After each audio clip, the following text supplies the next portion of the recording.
Hello, this is Brian Shannon from AlphaTrends.net. Today is Friday, the 11th of January, 2008. The market's closed, and we had selling once again. Market finished just above that 140 level for the SPY, and finished at 140.06 with a $1.24 loss. That's about 0.9%. And it's good to see that the 140 level did hold here, at least on a closing basis. We can see that intraday, it looked like it was really going to make a run for these lows down here, but the buyers did come in at the end of the day, although a little bit timidly, I think is the way to look at it. This morning I was thinking that maybe the Fed was going to try and surprise the market after talking about a Fed rate cut yesterday.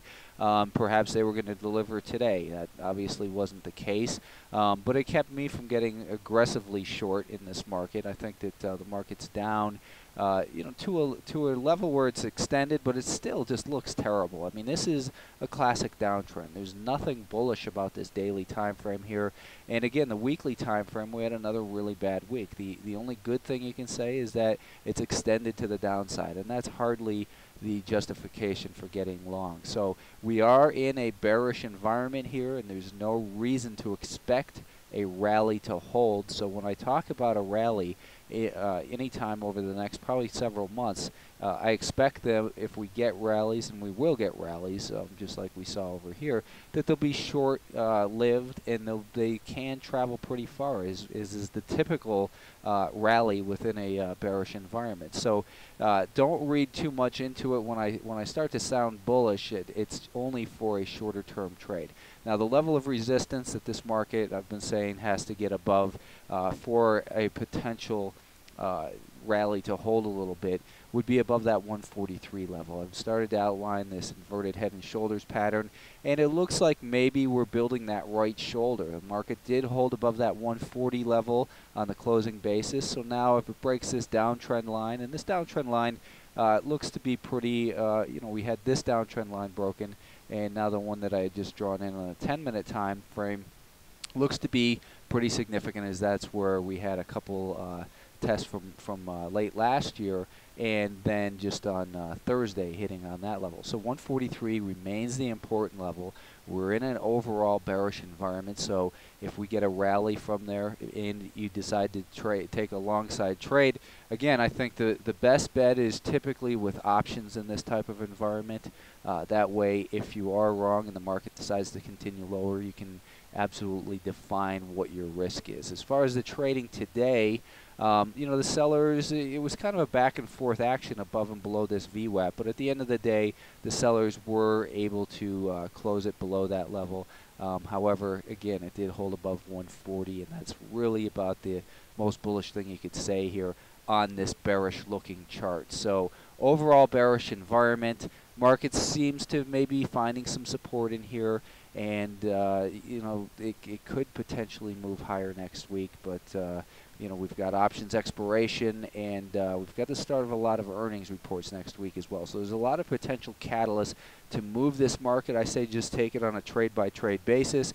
Right now, again, we're at that point where we've got a clear signal as far as a downtrend on this daily time frame, and then on the 10-minute time frame, we're getting mixed signals. So that means just kind of take it easy in here. But this 140 level is particularly on a closing basis is going to continue to be important. Now, getting above 143, don't forget that this gap area, and this was, this 144 level was a prior important level of resistance. So it'll probably, if it gets above 143, it's not likely to just run rapidly higher. And then we've got this level right up here. And then we've got the Fibonacci levels to look out for that I outlined yesterday. So just a lot of negativity and short-term indecision in the market. On the semiconductors, again, it looks like it's testing that level from 2004, and I don't know if that means the rest of this market's going to cave in and go down to those 2004 levels. I don't want to read into it that much, but this 350 level is perhaps the level of support for this market, but you never know. I mean, breaking below that, maybe it just continues lower. Let's just take it as we see it, but you definitely don't want to buy into this type of decline when there is absolutely zero signs of a bottom, and not even really support being found quite yet, not very convincingly. We've still got these, we get these little levels of consolidation. It looks like it may be ready to move higher, but then, you know, another shoe drops. So just a real treacherous environment for the long side traders in here. The IWM, again, we've got this declining 5-day moving average, guilty till proven innocent on the intermediate term time frame. The markets a lot of times rally above, like we saw yesterday at the close.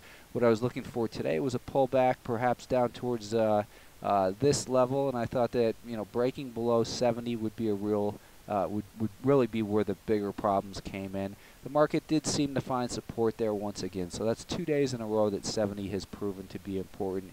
You know, one potential scenario is that maybe we get a test of this low, take it a little bit lower early next week, get a real flush out, and then maybe that's when the buying comes in, and we could see a MACD divergence in here. Really, that's just a potential scenario, something to keep in mind. There's no signs of a turn in here anywhere yet. The path of least resistance is still lower. This market's guilty till proven innocent. As I said, I purchased some call options, and in the Nasdaq 100, got rid of them early today because the market just wasn't supporting the long side. So there's just, you know, it's fighting the trend is something that's going to end up costing a lot of money if you're not very quick to limit your losses. And when I say I'm buying call options, I'm doing with a tiny portion of my portfolio. I mean, I even hate using that word, of my account, because I don't have a portfolio. But the point is, I take tiny positions on those calls, and then maybe I would add to them if the market begins to show a real rally. But again, we've got a declining 10, 20, 50-day moving average. Market stuck underneath this prior level of support of 48.50, 48.75, and also below that 200-day moving average. On the weekly time frame, I was showing you this last week, this measured move. And basically, what you can do for the target is you take it and put it there, and you can see that the level that I was saying, what that indicated was 46.5. That was the level that it indicated that this market ought to come down and test. Well, we basically had that happen today. It's actually 2 days ago as well.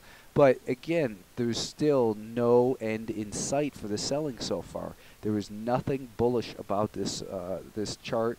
On this time frame, on any of these time frames, it's hard to really find anything bullish at all.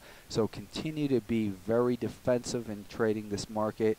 The key level of resistance in the Qs, again, is at about 48.75. We've also got this level here that if the market can make a higher high above that, then it tests the 48.75, and perhaps it can continue to move higher from there. But the bigger picture is still clearly bearish. Odds do not favor continued upside. Any upside move that we get from here will likely dissolve in a matter of a day or two because the path of least resistance is lower, and the big money institutions are clearly liquidating stocks in this environment.